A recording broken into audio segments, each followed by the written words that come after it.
और साथ ही साथ आपको ये भी बता दें कि इस वक्त अली शाफ तज्जियाकार हमें ज्वाइन कर चुके हैं, कुछ उनसे गुफ्तगू कर लेते हैं। अली शाह साहब, बहुत शुक्रिया वक्त देने के लिए। देखिएगा, आज एक और डेडलाइन से पहले ही जो इंतजामात थे उसको हमने देखा कि मुकम्मल होते हुए देखा, और साथ ही एक बड़ा अहम फैसला कर लिया गया है। बांग्लादेश के सदर की जानिब से पार्लियामेंट को तहलील कर दिया गया है। किस तरह से देख रहे हैं आप इस अहम मामले को? जी, बहुत शुक्रिया, आपने बात करने का मौका दिया। देखें, बांग्लादेश में जो सूरत-ए-हाल की तुल्बा की बेसिकली वो ताकत है जिस ताकत को हसीना वाजिद ने अपने सहूलतकारों यानी इंडिया के जरिए दबाने की 15 साल कोशिश की।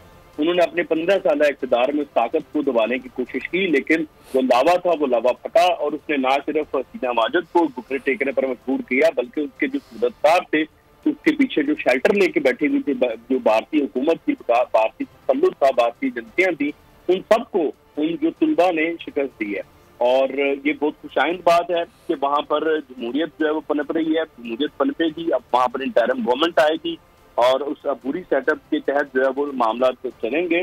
और इसमें जो सबसे इम्पोर्टेंट बात है, आप ये देखें कि इंडिया को हमने दी है। मैं समझता हूँ इंडिया का हमने बहुत बड़ा एक एसेट जो है वो बांग्लादेश में तबाह कर दिया है। इंडिया की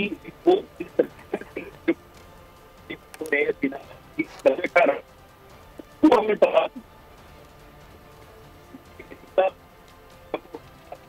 बैक करेगा, इंडिया उस पर रद्देमल देगा। डेफिनेटली हमने तो नहीं की, लेकिन हुई है वहाँ पे। तो उनका कंसर्न ये है कि पाकिस्तान का भी हाथ है। अच्छा अली शाह साहब, जी आपकी जानिब दोबारा आऊंगी, कता कलामी की माजरत।